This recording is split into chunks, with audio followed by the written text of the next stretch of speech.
Okay, so here we are. Last Sunday of the year. Last day of the year.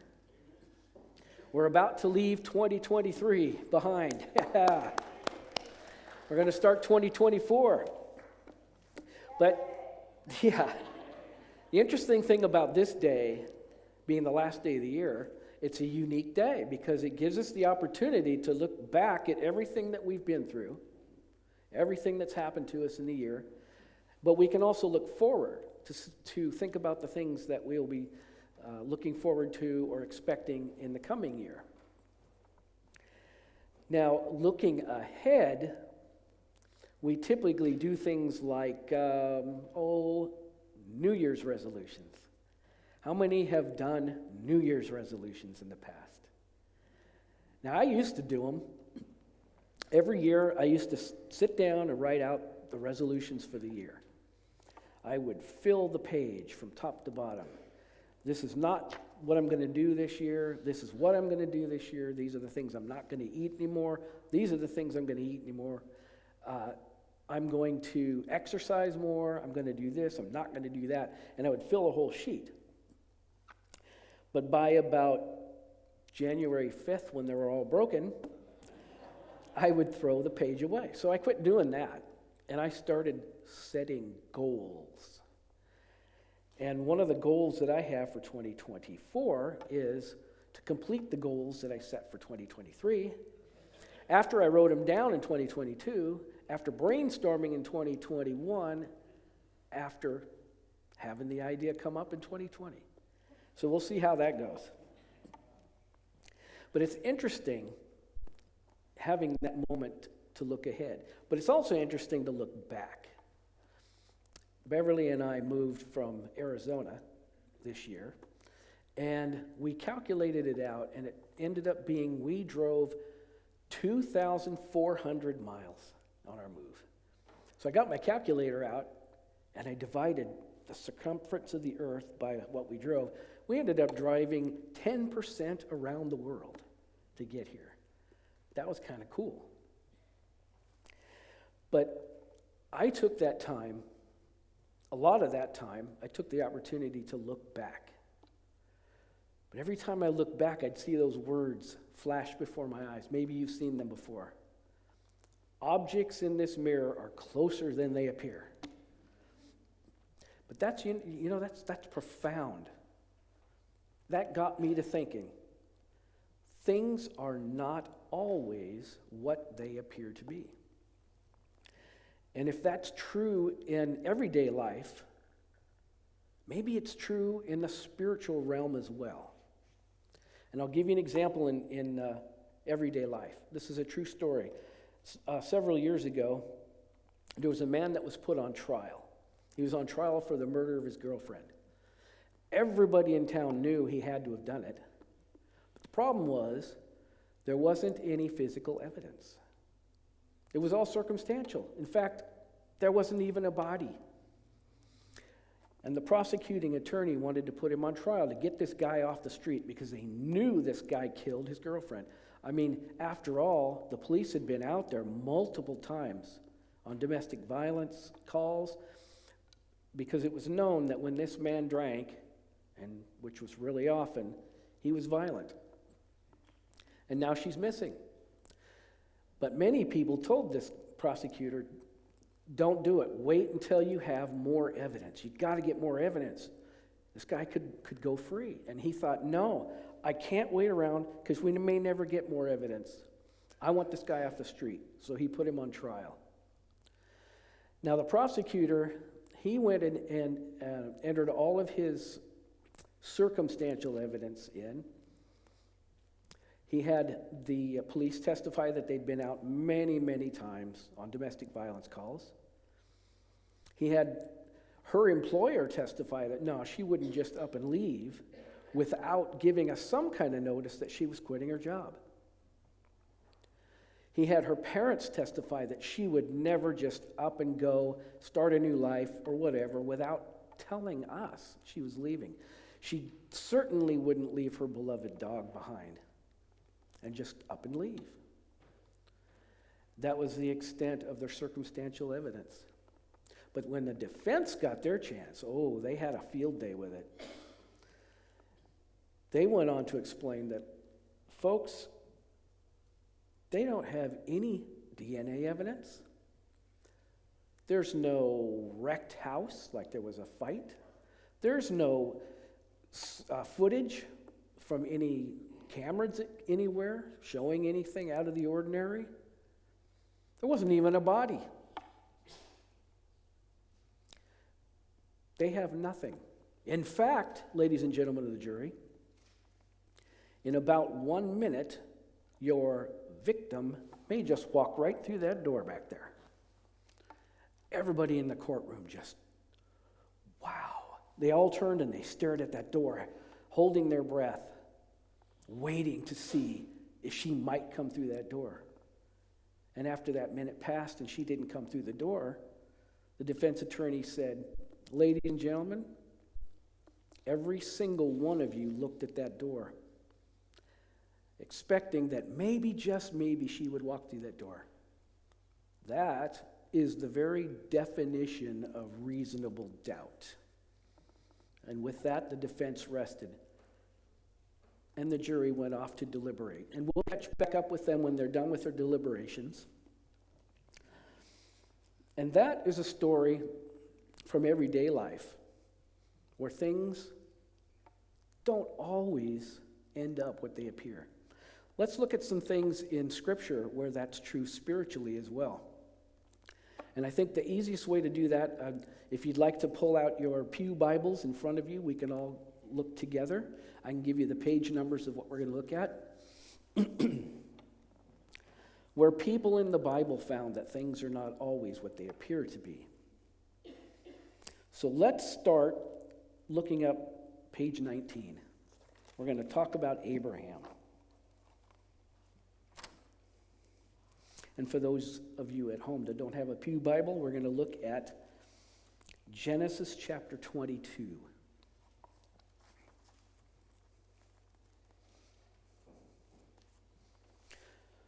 Okay, so we began a little bit earlier. We began to read about Abraham and how God told him he would have a son. He was to name him Isaac. And Abraham thought, wow, we're near 100 years old. We're way past childbearing age. We have a child. And God said, no, a year from now, you'll see there will be a child. And sure enough, that happened. So, Abraham was tested by God with that child, Isaac. And we're going to pick that up in chapter 22, starting with verse 1. Here's what happened. Sometime later, God tested Abraham. He said to him, Abraham. Here I am, he replied. Then God said, take your son, your only son Isaac, whom you love, and go to the region of Moriah. Sacrifice him there as a burnt offering on one of the mountains I will tell you about. Early the next morning, Abraham got up and saddled his donkey. He took with him 2 of his servants and his son Isaac. When he had cut enough wood for the burnt offering, he set out for the place God had told him about. On the 3rd day, Abraham looked up and saw a place in the distance.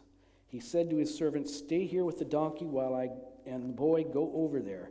We will worship, and then we will come back to you. Abraham took the wood for the burnt offering and placed it on his son Isaac. And he himself carried the fire and the knife. As the 2 of them went on together, Isaac spoke up and said to his father Abraham, Father? Yes, my son, Abraham replied. The fire and the wood are here, Isaac said, but where is the lamb for the burnt offering? Abraham answered, God himself will provide the lamb for the burnt offering, my son. And the 2 of them went on together. When they reached the place God had told him about, Abraham built an altar there and arranged the wood on it. He bound his son Isaac and laid him on the altar on top of the wood. Then he reached out his hand and took the knife to slay his son. But the angel of the Lord called out to him from heaven, Abraham, Abraham! Here I am, he replied. Do not lay a hand on the boy, he said. Do not do anything to him. Now I know that you fear God because you have not withheld from me your son, your only son. Now, here's an example where things weren't what they appeared to be. Abraham thought, oh, I've got to sacrifice my son. But what was happening behind the scenes is that God was testing him to see if he would be obedient. Now, God may never, I doubt God would ever have you sacrifice someone to death, but he might have you let them go.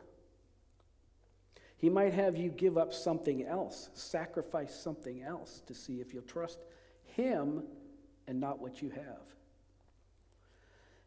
And it's not the circumstances that matter, it's trusting the one who has the circumstances under control that matters. Another example is, everybody remembers Job.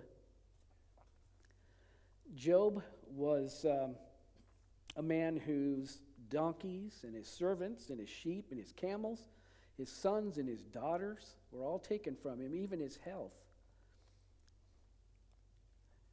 Never once did Job say, "Why are you doing this to me?" Because his friends said, "You must have done something terrible. You must have done something pretty darn bad to be punished like this." And he said, "But I haven't done anything. I haven't done anything. What's going on?" It's not always what it appears to be. And we see in page 496, if you'd like to turn there, Job didn't know what was going on, but we get to see behind the scenes.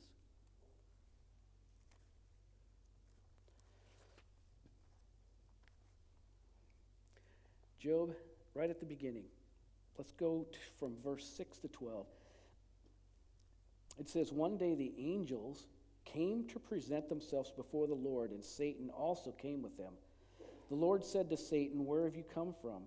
Satan answered the Lord, 'From roaming through the earth and going back and forth on it.' Then the Lord said to Satan, 'Have you considered my servant Job? There is no one on earth like him. He is blameless and upright, a man who fears God and shuns evil.'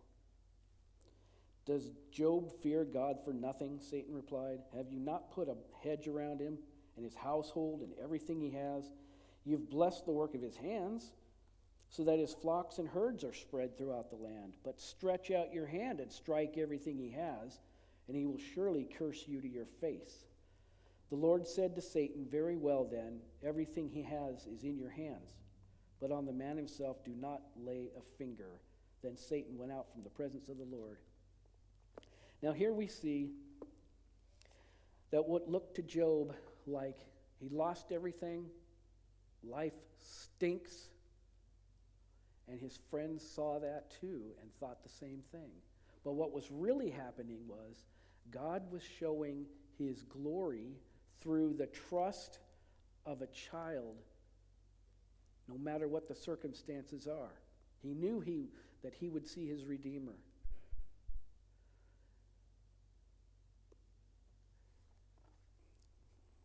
I know what it feels like to feel like Job.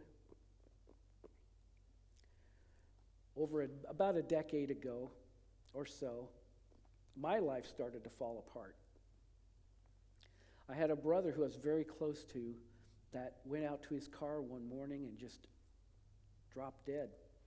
A sudden, fatal heart attack.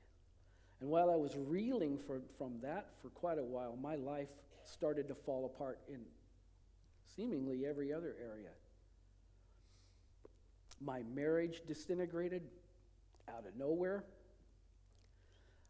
My career decided, "We don't need you anymore," and let me go. And I had a specialized type job, so it wasn't really that many opportunities in that area for me to pursue. So having that happen, I lost all my income. And that dragged on, and I had no way to support myself, and I ended up having to basically live on a pastor friend's couch for months. Talk about your whole life falling apart. I had nothing. But at least I had the sense to not go, "Why are you doing this to me?" Because I knew with that many things happening at once, It's not a coincidence. So I prayed instead, okay, Father, what's going on? Where are you leading me? And I eventually made the decision to move from Washington State, which is what I had known my whole life. And I went to start over in Arizona. And while I was there, since things aren't ever really what they appear to be, God brought me across the greatest proof that he's ever given me of just how deeply he loves me. He brought me to this lady right here.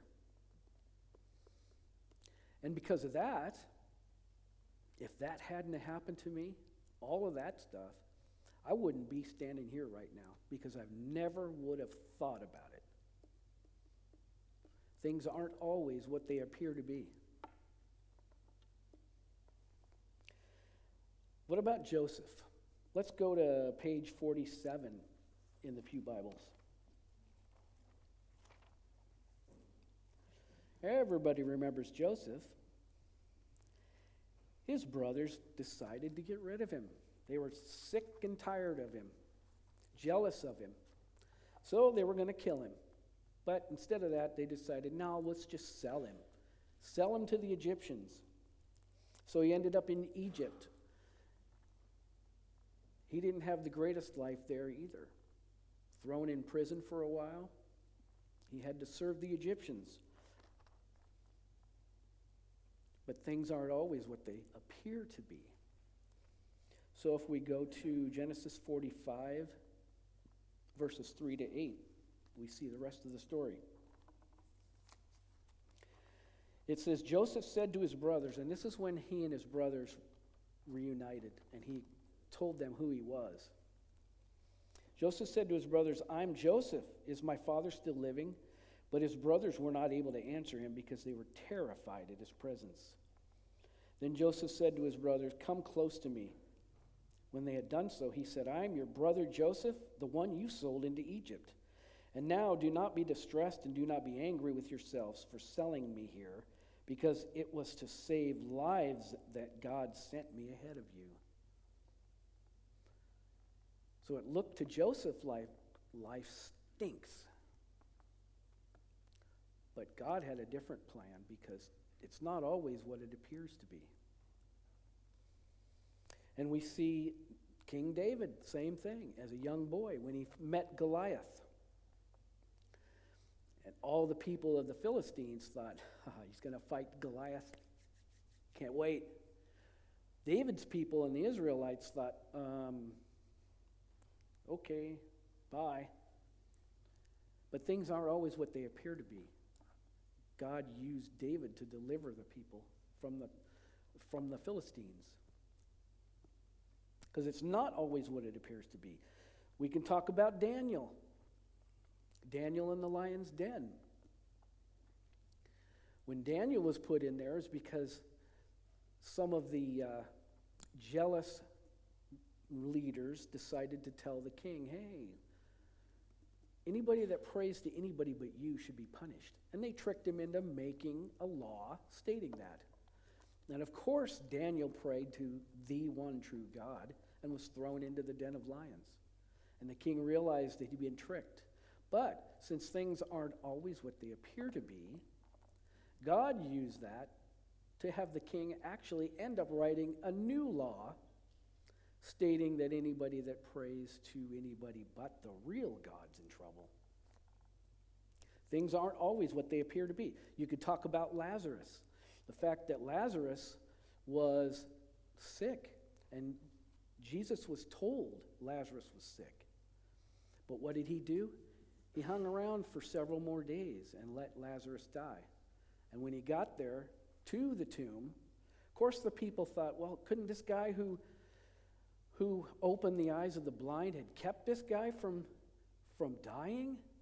But things aren't always what they appear to be. Jesus used that to show one of the greatest miracles there is, and that is that he can raise the dead. Take the life of Jesus himself.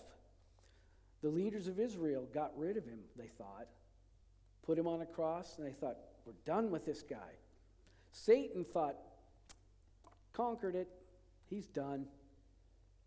But things aren't always what they appear to be.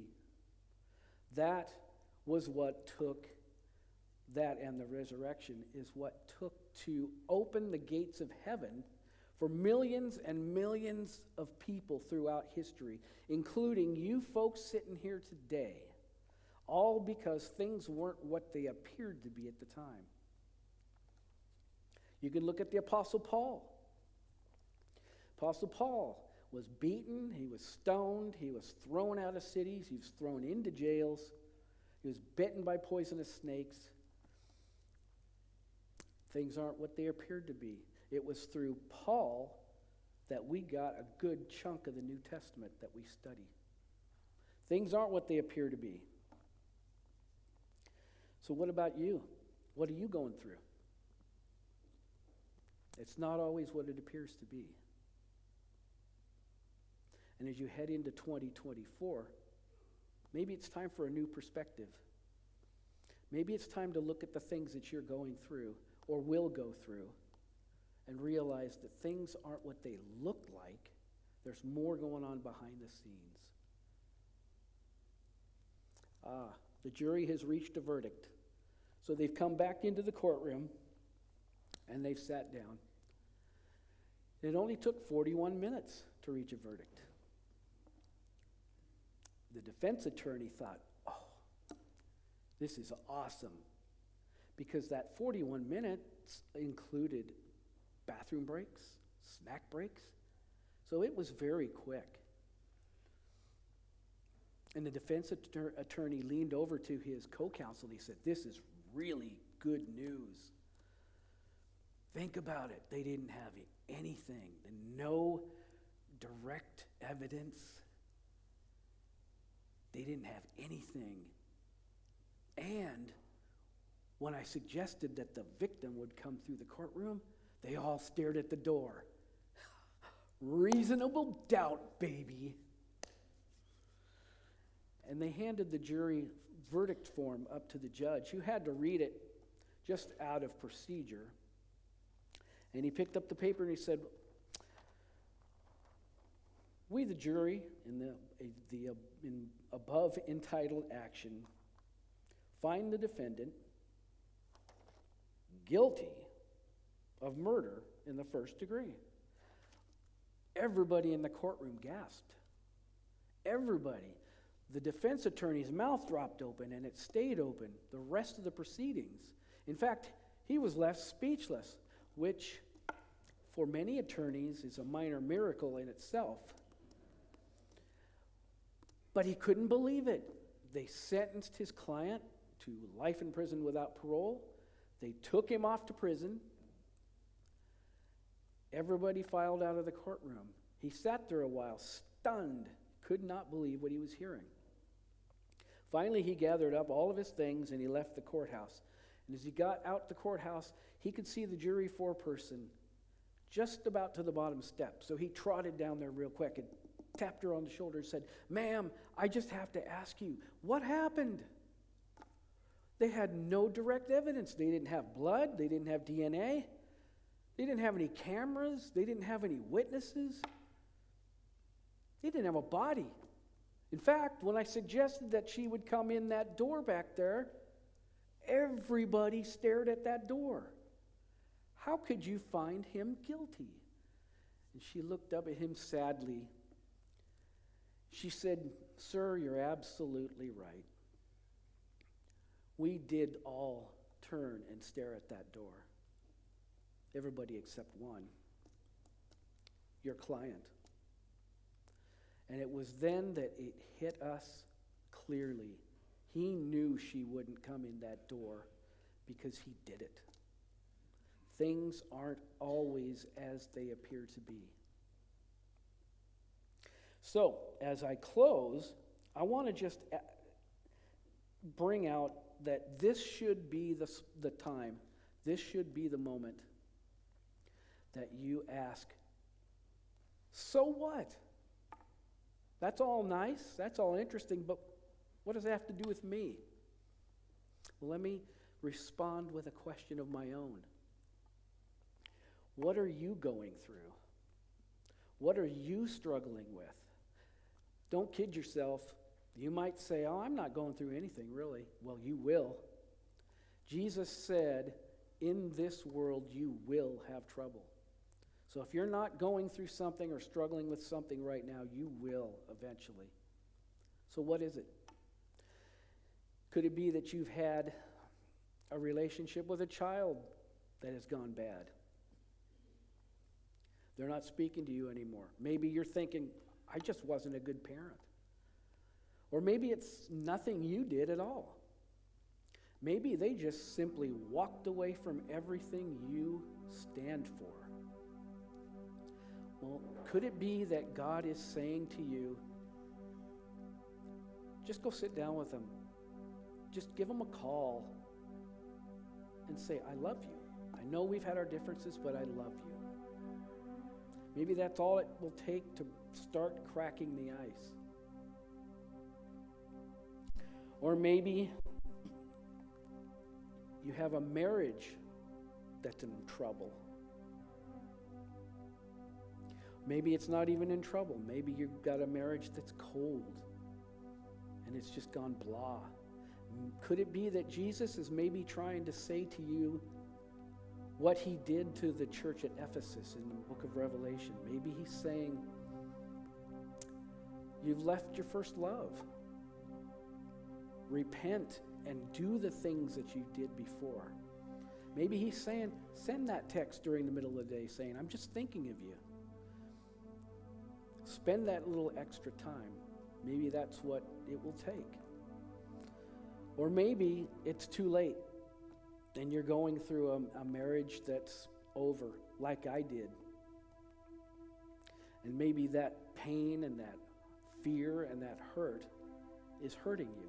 Maybe, like me, God is trying to use that horrible situation in your life to say, I want to take you somewhere that you never would have thought about before. Something awesome out of the ashes. Or maybe you're here. Maybe you're here with your health failing. Maybe you've heard that horrible word, cancer. Could it be that there's so much more behind the scenes than you realize? Maybe God's trying to tell you, I want you to come closer to me and cling to me. Because it's often through situations like that that people have a more intimate relationship with God than most of us have. Whatever it is,